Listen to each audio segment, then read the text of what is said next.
जय हिंद दोस्तों, स्वागत है आप सभी का आपके अपने चैनल सिलेक्शन मेंटर पे। देखिएगा, जिन लोगों का भी SSC GD, Allahabad high court, KVS या कोई भी वनडे एग्ज़ाम है तो उनके लिए यह क्लास जो है आप लोगों के लिए महत्वपूर्ण है। आप ये समझिएगा, जिस क्लास में आपसे जीएस पूछी जाएगी तो उसके लिए यह क्लास आप लोगों के लिए महत्वपूर्ण है। तो सबसे पहले एक बार आप लोगों से निवेदन है कि वीडियो को आप लोग शेयर कर दीजिएगा और चैनल को सब्सक्राइब कर लीजिएगा। चलिए बिना देरी करते हुए हम अपनी क्लास को शुरू करते हैं।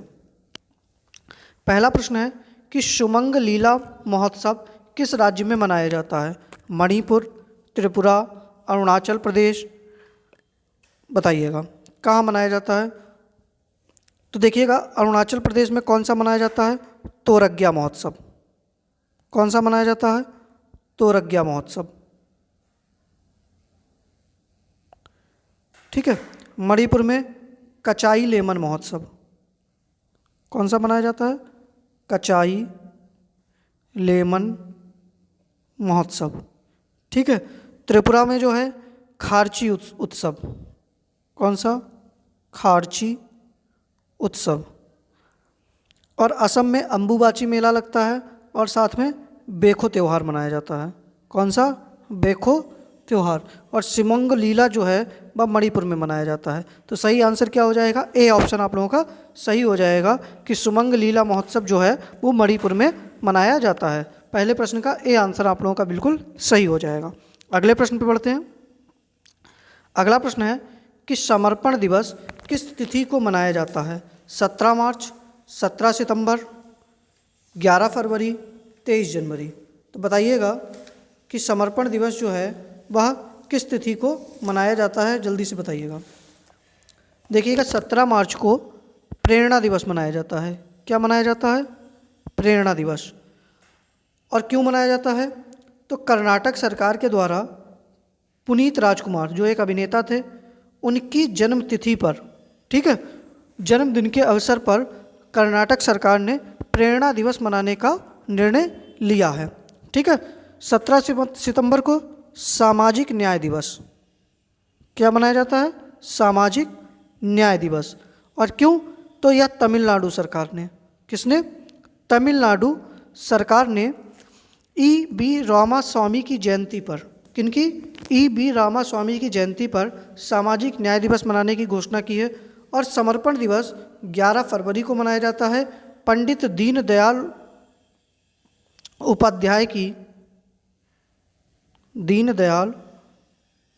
उपाध्याय की पुण्यतिथि पर, ठीक है, की पुण्यतिथि पर क्या मनाया जाता है? समर्पण दिवस। और 23 जनवरी को सबको पता है पराक्रम दिवस मनाया जाता है। ठीक है। तो आप लोग इसको याद रखिएगा। तो दूसरे प्रश्न का सी आंसर सही हो जाएगा। चलिए आगे बढ़ते हैं अगले प्रश्न के ऊपर। अगला प्रश्न है कि मक्का उत्पादन में कौन सा राज्य प्रथम स्थान पर है? तो जल्दी से बताइएगा कि मक्का उत्पादन में कौन सा राज्य जो है वह प्रथम स्थान पर है। तो देखिएगा, राजस्थान जो है वो बाजरा और दाल उत्पादन में पहले स्थान पर है। ठीक है। बाजरा और दाल उत्पादन में पहले स्थान पर कौन है? तो राजस्थान है आपका। ठीक है। उत्तर प्रदेश आपका कौन कौन से फसलों में पहले पर है? तो अमरूद, किसमें है? अमरूद में है, आम में है, और कुल सब्जी उत्पादन में है। किसमें? कुल सब्जी उत्पादन। कर्नाटक मक्का उत्पादन में पहले स्थान पर है, साथ में कॉफ़ी उत्पादन पर में पहले स्थान पर है। और पश्चिम बंगाल जो है आपका वो चावल उत्पादन में पहले स्थान पर है। किसमें? चावल उत्पादन में। जूट उत्पादन में भी पश्चिम बंगाल जो है वह पहले स्थान पर है। बैगन उत्पादन में भी पहले स्थान पर है। ठीक है। तो सही आंसर क्या हो जाएगा? सी ऑप्शन सही हो जाएगा। कर्नाटक जो है वो मक्का उत्पादन में पहले स्थान पर है। अगले प्रश्न पर बढ़ते हैं। अगला प्रश्न है कि केंद्र द्वारा राज्यपाल की नियुक्ति भारतीय संविधान में किस देश के संविधान से ली गई है? तो बताइएगा, दक्षिण अफ्रीका, कनाडा, ऑस्ट्रेलिया, आयरलैंड। सही आंसर आप लोगों का क्या होना चाहिए, जल्दी से बताइएगा। तो देखिएगा, दक्षिण अफ्रीका से हमने क्या लिया है? संविधान संशोधन। क्या लिया है बेटा? संविधान संशोधन लिया है। और कनाडा से हमने क्या लिया है? तो केंद्र द्वारा राज्यपाल की नियुक्ति। ठीक है, कहाँ से हमने लिया है? तो कनाडा से लिया है। सही आंसर क्या हो जाएगा? बी ऑप्शन सही हो जाएगा। ठीक है, और हमने क्या लिया है यहाँ से? संघात्मक विशेषताएं भी ली हैं। क्या ली हैं? संघात्मक विशेषताएं।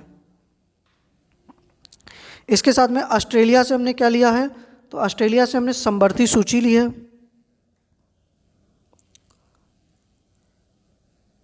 क्या लिया है बेटा? समवर्ती सूची ली है। और हमने क्या लिया है यहाँ से? इसके बाद में हमने संसद के दोनों सदनों की संयुक्त बैठक। क्या हो जाएगा? संसद के दोनों सदनों की संयुक्त बैठक। और आयरलैंड से हमने क्या लिए हैं? तो राज्य के नीति निर्देशक तत्व लिए हैं, डीपीएसपी लिए हैं। ठीक है, तो सही आंसर क्या हो जाएगा आप लोगों का? बी ऑप्शन सही हो जाएगा। कनाडा से हमने क्या लिया है? राज्यपाल की नियुक्ति जो है वह केंद्र के द्वारा की जाएगी। आगे बढ़ते हैं अगले प्रश्न के ऊपर। अगला प्रश्न है कि भारतीय संघ में नए राज्य के गठन का प्रावधान किस अनुसूची में किया गया है? 8वीं अनुसूची, 7वीं अनुसूची, 10वीं अनुसूची, पहली अनुसूची। तो बताइएगा सही आंसर 5वें प्रश्न का क्या हो जाएगा जल्दी से। तो सही आंसर हो जाएगा पहली अनुसूची में। किसमें? पहली अनुसूची में नए राज्य के गठन का प्रावधान है। 8वीं अनुसूची में क्या है? तो भाषा है। क्या है? 8वीं अनुसूची किससे संबंधित है? भाषा से। और भाषा कितनी है? 22। 7वीं अनुसूची किससे संबंधित है? तो संघ सूची, राज्य सूची तथा समवर्ती सूची में शामिल विषय। ठीक है, तो क्या हो जाएगा? संघ सूची, राज्य सूची तथा समवर्ती सूची में शामिल विषय। और 10वीं अनुसूची क्या है? तो दल बदल कानून। ठीक है, क्या हो जाएगा? दल बदल कानून से संबंधित है। तो सही आंसर क्या हो जाएगा? डी ऑप्शन सही हो जाएगा। अगले प्रश्न पे बढ़ते हैं आगे। अगला प्रश्न है कि राष्ट्रपति द्वारा शपथ किस अनुच्छेद के अंतर्गत ली जाती है? अनुच्छेद 53, अनुच्छेद 60, अनुच्छेद 61, अनुच्छेद 72। तो बताइएगा। देखिएगा 53 में क्या होता है कि राष्ट्रपति जो होगा वो संघ की कार्यपालिका शक्ति का प्रमुख होगा। कार्यपालिका शक्ति का प्रमुख होगा। अनुच्छेद 60 में क्या है? राष्ट्रपति शपथ लेता है। और राष्ट्रपति को शपथ कौन दिलाता है? यहाँ आप लोग कमेंट बॉक्स में बताइएगा। अनुच्छेद 61 में क्या है? राष्ट्रपति पर महाभियोग। क्या है? राष्ट्रपति पर महाभियोग प्रक्रिया। और 72 में क्या है? तो 72 में क्या है? क्षमादान की शक्ति। क्या है? क्षमादान की शक्ति। कौन दिलाता है? तो सुप्रीम कोर्ट का मुख्य न्यायाधीश। सही आंसर क्या हो जाएगा? बी ऑप्शन आप लोगों का बिल्कुल सही हो जाएगा। अगले प्रश्न पे बढ़ते हैं आगे। अगला प्रश्न है कि म्यांमार की सर्वाधिक सीमा किस भारतीय राज्य को स्पर्श करती है? अरुणाचल प्रदेश, नागालैंड, मिजोरम, मणिपुर। तो बताइएगा सही आंसर आप लोगों का क्या होना चाहिए। पहली बात तो म्यांमार से भारत 1643 किलोमीटर की सीमा स्पर्श करता है। कितनी? 1643 किलोमीटर की। कितने राज्य सीमा स्पर्श करते हैं? 4। कौन कौन से? अरुणाचल प्रदेश, नागालैंड, मिजोरम और मणिपुर। और सबसे ज़्यादा सीमा कौन स्पर्श करता है? तो अरुणाचल प्रदेश। कौन सा राज्य सीमा स्पर्श करता है?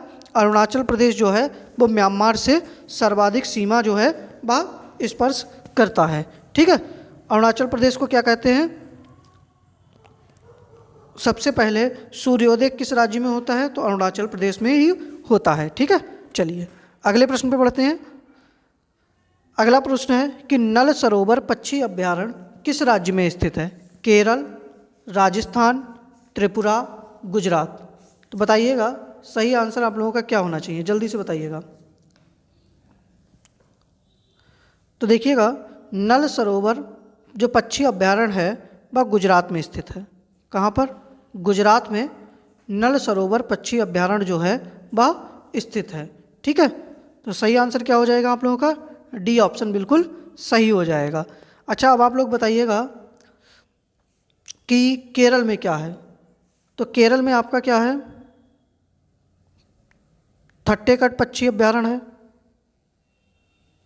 थट्टेकट पक्षी अभ्यारण्य। राजस्थान में बताइएगा। तो राजस्थान में तो बहुत सारी चीज़ हैं, आप लोग बता सकते हैं। केवलादेव घाना पक्षी विहार है, ठीक है। त्रिपुरा में क्या है? तो त्रिपुरा में एक झील है जिसका नाम है रुद्र सागर झील। याद रखिएगा आप लोग, रुद्र सागर झील कहाँ पर है?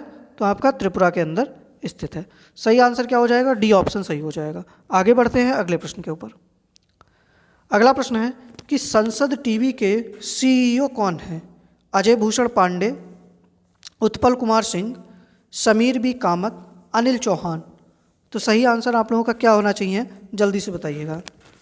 तो देखिएगा, जो अजय भूषण पांडे हैं वह UIDAI जो आधार होता है हमारा, उसके सीईओ हैं।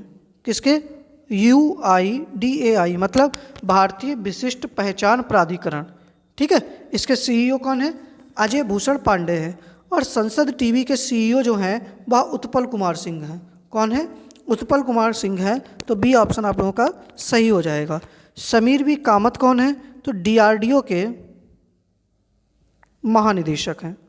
कौन है? DRDO के महानिदेशक हैं। और अनिल चौहान कौन है? तो वर्तमान में भारत के CDS हैं। कौन है? वर्तमान में भारत के चीफ ऑफ डिफेंस स्टाफ हैं। पहले चीफ ऑफ डिफेंस स्टाफ कौन थे? तो जनरल बिपिन रावत थे, ठीक है। कौन थे? जनरल बिपिन रावत थे, ठीक है। तो सही आंसर क्या हो जाएगा? बी ऑप्शन आप लोगों का बिल्कुल सही हो जाएगा। आगे बढ़ते हैं अगले प्रश्न के ऊपर। अगला प्रश्न है कि सितंबर 2022 में राजनयिकों के प्रशिक्षण के लिए भारत और किस देश के मध्य एक समझौता ज्ञापन पर हस्ताक्षर हुए हैं? नेपाल, मेडागास्कर, मिस्र, ईरान। तो बताइएगा सही आंसर क्या हो जाएगा? तो सही आंसर हो जाएगा मेडागास्कर। क्या हो जाएगा? मेडागास्कर आप लोगों का जो है वो सही आंसर हो जाएगा। राजनयिकों के प्रशिक्षण के लिए भारत और मेडागास्कर के मध्य में समझौता हुआ है। नेपाल के साथ में अभी भारत का जैव विविधता को लेकर जैव विविधता संरक्षण को लेकर समझौता हुआ है। किसके साथ में? भारत और नेपाल के साथ में। मिस्र के साथ में रक्षा क्षेत्र के सहयोग के लिए। किसके? आप लोग ध्यान दीजिएगा, रक्षा क्षेत्र के सहयोग के लिए, ठीक है। और ईरान के साथ में कौन सा समझौता हुआ है? तो नाविकों की सुगम आवाजाही, प्रशिक्षण और सुविधा के लिए, ठीक है। और राजनयिकों के लिए किससे हुआ है? तो मेडागास्कर के साथ में हुआ है। बी ऑप्शन सही हो जाएगा। आगे बढ़ते हैं अगले प्रश्न के ऊपर। अगला प्रश्न है कि ग्लोबल जेंडर गैप इंडेक्स 2022 में भारत का कौन सा स्थान था, मतलब है? बताइएगा। तो देखिएगा, पहली बात तो ग्लोबल जेंडर इंडेक्स जो है वह किसके द्वारा जारी किया जाता है? तो विश्व आर्थिक मंच के द्वारा। किसके द्वारा? विश्व आर्थिक मंच के द्वारा, ठीक है। इसमें भारत का स्थान जो था वो 135 था। कितना था? 135 था। और पहले नंबर पे कौन था? आइसलैंड था। कौन था? आइसलैंड था। 131 नंबर पे भारत विश्व आर्थिक स्वतंत्रता सूचकांक में था। विश्व आर्थिक स्वतंत्रता सूचकांक में, ठीक है। आपसे पूछ लिया जाए कि विश्व आर्थिक स्वतंत्रता सूचकांक में भारत का स्थान 131 और 136 जो था वो विश्व खुशहाली सूचकांक में था। विश्व खुशहाली सूचकांक। और 150 नंबर पे किस में था? तो विश्व प्रेस स्वतंत्रता सूचकांक। किसमें? विश्व प्रेस स्वतंत्रता सूचकांक, ठीक है। तो सही आंसर आप लोगों का क्या हो जाएगा? बी ऑप्शन सही हो जाएगा। 135 नंबर पर किसमें है? ग्लोबल जेंडर गैप इंडेक्स में भारत का स्थान है। अगला प्रश्न है कि 32वां बिहारी पुरस्कार 2022 से किसे सम्मानित किया गया? इंद्रजीत सिंह, असगर बजाहत, एम मुकुंदन, माधव हाड़ा। तो बताइएगा। तो देखिएगा, जो इंद्रजीत सिंह हैं इनको जर्मनी के द्वारा, जर्मनी का, ठीक है, प्रतिष्ठित एक पुरस्कार है जिसका नाम है हम्बोल्ट। क्या नाम है? हम्बोल्ट रिसर्च अवार्ड से सम्मानित किया गया। ठीक है, हम्बोल्ट रिसर्च अवार्ड से सम्मानित किया गया। असगर बजाहत जी जो हैं इनको व्यास सम्मान से सम्मानित किया गया। किससे? 31वां व्यास सम्मान। ठीक है, 31वां व्यास सम्मान। और इनको किस पुस्तक के लिए? तो महाबली पुस्तक के लिए।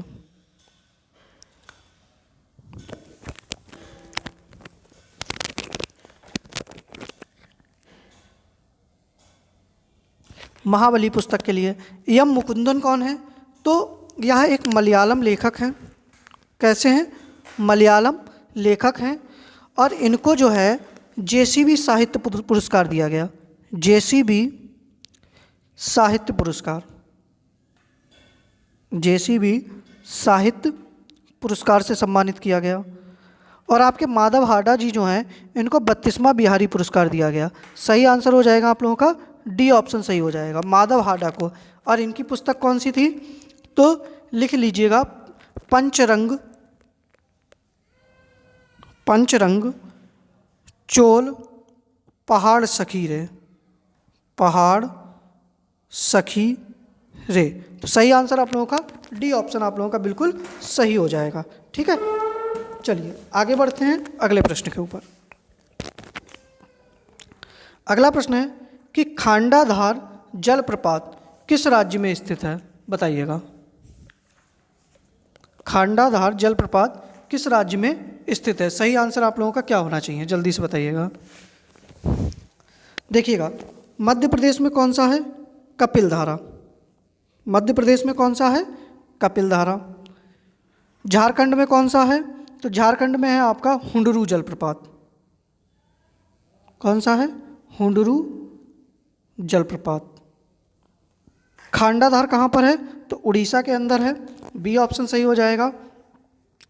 और कुंचिकल कहाँ पर है? तो आपका कर्नाटक में है। कहाँ पर है? कर्नाटक में है। ठीक है, कर्नाटक में ही कौन सा है? जोग या गरसोप्पा है। जोग या गरसोप्पा, या इसी को हम क्या कहते हैं? महात्मा गांधी भी कहते हैं। ठीक है, आप लोग इसको ध्यान रखिएगा। चलिए आगे बढ़ते हैं अगले प्रश्न के ऊपर। अगला प्रश्न है कि मिश्रित अर्थव्यवस्था क्या है? सार्वजनिक क्षेत्र में विशेष बल, निजी क्षेत्र में विशेष बल, सार्वजनिक क्षेत्र एवं निजी क्षेत्र का सह अस्तित्व। ठीक है, तो सही आंसर क्या हो जाएगा? या सार्वजनिक क्षेत्र एवं निजी क्षेत्र में प्रतिस्पर्धा। बताइएगा, मिश्रित अर्थव्यवस्था क्या है? तो देखिएगा, सही आंसर आप लोगों का क्या होना चाहिए?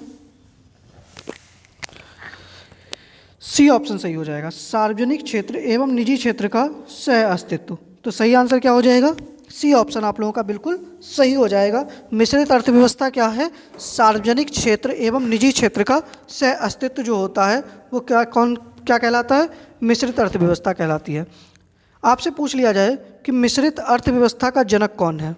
तो मिश्रित अर्थव्यवस्था का जनक जो है वो किसको कहा जाता है? जॉन मेनार्ड कीन्स को। किसको कहा जाता है? जॉन मेनार्ड कीन्स को कहा जाता है। ठीक है, चलिए आगे बढ़ते हैं अगले प्रश्न के ऊपर। 15वां प्रश्न है कि निम्न में से कौन सा क्षेत्र भारत में कृषि के बाद दूसरा सबसे बड़ा नियोक्ता क्षेत्र है? रसायन, दूरसंचार, खनन, वस्त्र। तो बताइएगा। तो सही आंसर क्या हो जाएगा आप लोगों का? वस्त्र। क्या हो जाएगा? वस्त्र जो है वह दूसरा सबसे बड़ा नियोक्ता क्षेत्र है।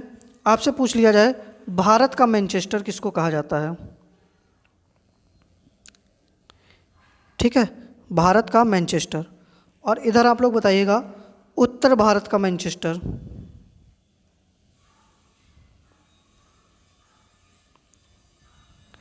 उत्तर भारत का मैनचेस्टर। तो देखिएगा, भारत का मैनचेस्टर किसको कहा जाता है? अहमदाबाद को। और उत्तर भारत का मैनचेस्टर किसको कहा जाता है? कानपुर को। ठीक है, आपसे पूछ लिया जाए कि सूती वस्त्र की राजधानी, सूती वस्त्र की राजधानी, तो सूती वस्त्र की राजधानी क्या हो जाएगी आप लोगों की? मुंबई। किसको कहा जाता है? मुंबई को कहा जाता है। सही आंसर क्या हो जाएगा? डी ऑप्शन सही हो जाएगा। चलिए आगे बढ़ते हैं अगले प्रश्न के ऊपर। अगला प्रश्न है कि जबलपुर शहर किस नदी के तट पर स्थित है? नर्मदा, महानदी, गोमती, साबरमती। तो बताइएगा सही आंसर आप लोगों का क्या होना चाहिए, जल्दी से बताइएगा। तो जबलपुर शहर किस नदी के तट पर स्थित है? जल्दी से सही आंसर जल्दी बताइएगा, कमेंट करिएगा जल्दी से।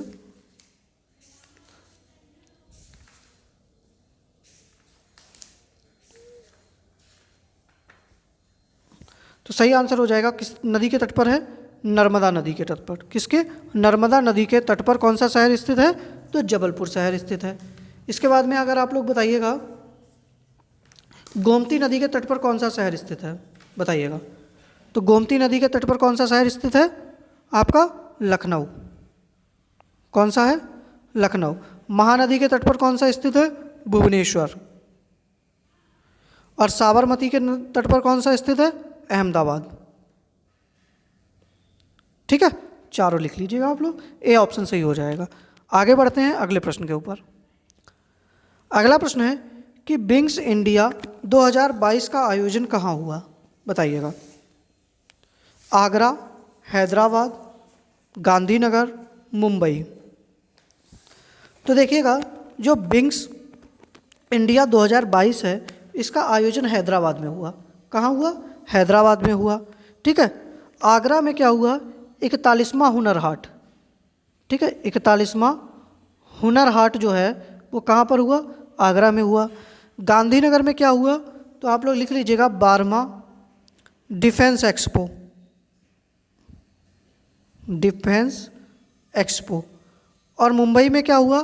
तो मुंबई में खादी उत्सव मनाया गया। क्या मनाया गया? खादी उत्सव। 2022 के हैं ये सारे, आप लोग याद रखिएगा। और विंग्स इंडिया कब मनाया गया? तो हैदराबाद में मनाया गया है मार्च महीने में। ठीक है, चलिए आगे बढ़ते हैं अगले प्रश्न के ऊपर। अगला प्रश्न है कि संदिग्ध व्यक्तियों के कथन की जांच के लिए किसका प्रयोग किया जाता है, बताइएगा। फोनोमीटर, पॉलीग्राफ, सिस्मोग्राफ, ओडोमीटर। तो बताइएगा सही आंसर क्या हो जाएगा। देखिएगा फोनोमीटर से क्या मापा जाता है? ध्वनि की तीव्रता। क्या मापा जाता है? ध्वनि की तीव्रता। पॉलीग्राफ से क्या होता है? संदिग्ध व्यक्तियों के कथन की जांच के लिए किसका प्रयोग किया जाता है? पॉलीग्राफ का। इस समय बहुत ज़्यादा चर्चा में है, आप लोग सुने होंगे आफताब और श्रद्धा वाला केस। तो आफताब का पॉलीग्राफ टेस्ट कराया जा रहा है। ठीक है, तो आपसे ऐसे पूछ सकता है कि अपराधियों के या झूठ का पता लगाने के लिए किस यंत्र का प्रयोग किया जाता है, तब भी आप लोग क्या बताएंगे? पॉलीग्राफ। ठीक है, सिस्मोग्राफ भूकंपीय तरंगों की तीव्रता। ठीक है, भूकंपीय तरंगों की तीव्रता मापने के लिए। ठीक है, और ओडोमीटर इसका किस में प्रयोग किया जाता है? तो वाहन द्वारा तय की गई दूरी, वाहन द्वारा तय की गई दूरी। ठीक है, सही आंसर क्या हो जाएगा? बी ऑप्शन सही हो जाएगा। चलिए आगे बढ़ते हैं अगले प्रश्न के ऊपर। मेक इंडिया नंबर 1 मिशन योजना किस राज्य सरकार ने शुरू की, बताइएगा। सही आंसर आप लोगों का क्या होना चाहिए, जल्दी से बताइएगा। दिल्ली, उत्तर प्रदेश, मध्य प्रदेश, राजस्थान। सही आंसर बोलिएगा जल्दी से।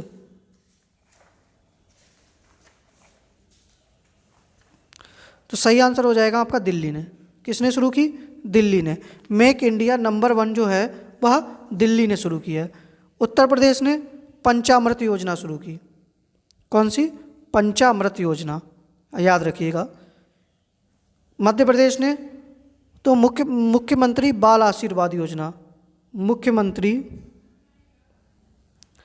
बाल आशीर्वाद योजना। ठीक है, और सही आंसर क्या हो जाएगा? दिल्ली। आगे प्रश्न पे बढ़ते हैं। अगला प्रश्न है cooking to save your life पुस्तक के लेखक कौन है? जल्दी से बताइएगा। देखिएगा, तुषार कपूर की पुस्तक का क्या नाम है? Bachelor dad.